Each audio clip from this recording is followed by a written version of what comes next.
ఓకేనా?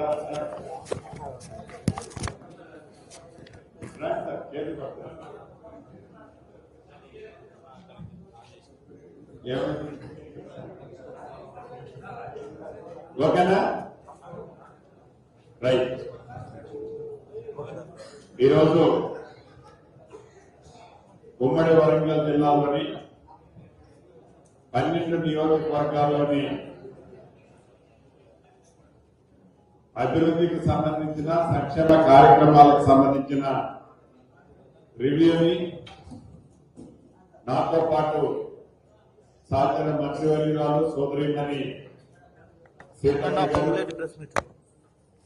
సీఎం అడ్వైజర్లు వేము నరేందర్ రెడ్డి గారు, గౌరవ శాసనసభ్యులు, శాసన మండలి సభ్యులు, పార్లమెంట్ సభ్యులు, కార్పొరేషన్ సభ్యులు,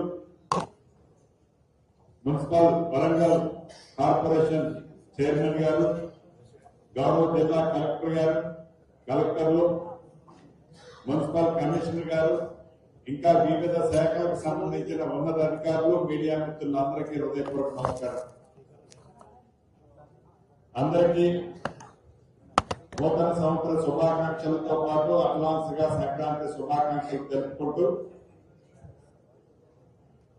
రాష్ట్ర ప్రభుత్వం, ప్రజా ప్రభుత్వం, గౌరవ ముఖ్యమంత్రి రేవంత్ రెడ్డి గారి నాయకత్వంలో ఏవైతే అభివృద్ధి సంక్షేమ కార్యక్రమాలు రాష్ట్ర వ్యాప్తంగా జరుగుతున్న వాటిలో భాగంగా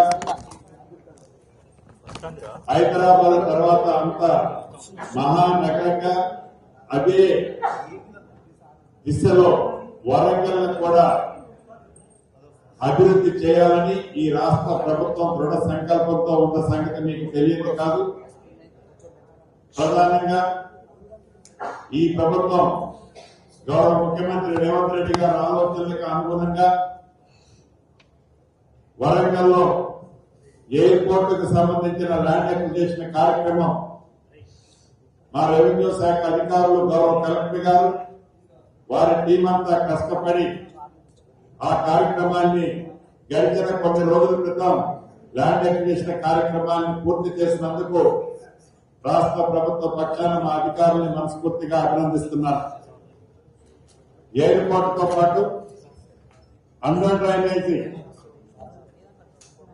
సిస్టమ్ ఏదైతే ఉందో, గౌరవ ముఖ్యమంత్రి గారు వరంగల్ వచ్చినప్పుడు 4,000 కోట్ల పైచీలకు అడ్మినిస్ట్రేషన్ అప్రూవల్ ఆనాడు ఇవ్వడం జరిగింది. దాంట్లో భాగంగా ఫేస్ మేనర్ లో కోరు ప్రాంతంలో గడిచిన వర్షాకాలంలో వచ్చిన వరదలు ఎక్కడైతే ఎక్కువగా దెబ్బతిన్నాయో ఆ ప్రాంతాలని భవిష్యత్తు కాలంలో ఆ ప్రాంతంలో నివసించే వారికి ఇబ్బంది లేకుండా ఉండే విధంగా ఈ డ్రైనేజ్ వ్యవస్థని ఫస్ట్ ఫేజ్ లో రాబోయే వారం రోజుల లోపే ఫస్ట్ ఫేజ్ లో కొంత టెండర్లు పిలవడం జరుగుతుంది. దాంతో పాటు మౌలిక వసతుల్లో భాగంగా తాగునీరుకు సంబంధించింది సుమారు 560-570 కోట్లతో తాగునీరుకు సంబంధించిన సెక్టార్ లో కూడా టెండర్లు పిలవడం జరుగుతుంది. దాని మీద కూడా పూర్తిగా సమీక్షించుకున్నాం.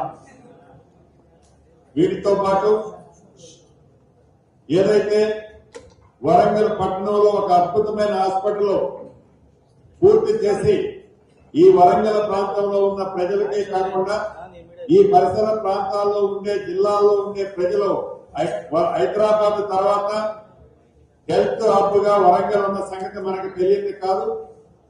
అటువంటి వరంగల్లో ప్రభుత్వ హాస్పిటల్ మరింత అద్భుతంగా తీర్చిదిద్దే దాంట్లో భాగంగా అతి కొద్ది నెలల్లోనే దాన్ని కూడా ఎలా పూర్తి చేయాలని ఈ రోజు చర్చించుకున్న దాంట్లో జరగడం జరిగింది.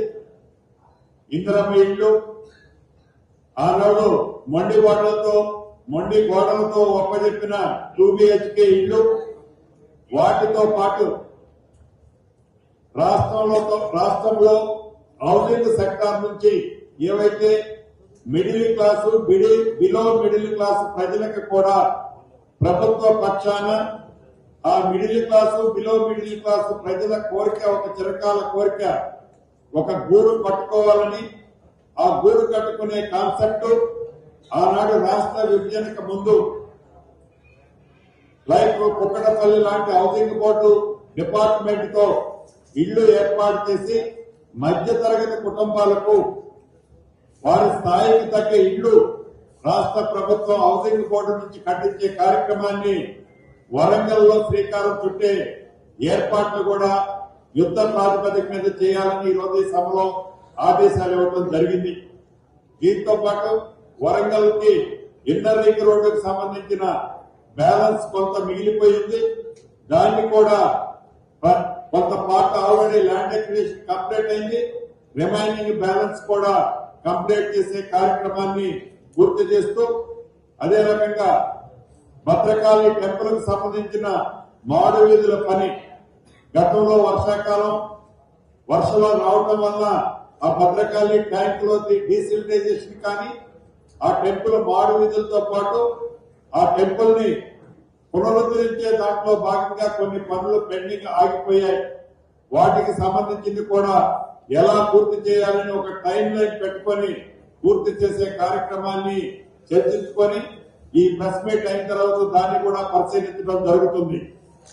మొత్తం మీద వరంగల్ ని హైదరాబాద్ తర్వాత నెక్స్ట్ క్యాపిటల్ గా ఏ దృష్టితో ఈ ప్రభుత్వం చూస్తుందో అదే రకంలో వరంగల్ పట్టణానికి అన్ని మౌలిక వసతులు కల్పించాలి. అన్ని రకాలుగా వరంగల్ ని అభివృద్ధి చేయాలి. అన్ని సెక్టార్ని ఇక్కడికి తీసుకురావాలి. ఆనాడు మధ్యలో వదిలేసిన కాకతీయ టెక్స్టైల్ పార్క్ ను కూడా వరదలు వచ్చినప్పుడు అది ముప్పుకి గురైతుంది. దాన్ని కూడా రివైవ్ చేసే దాన్ని కూడా చాలా క్షుణ్ణంగా ఈ రోజు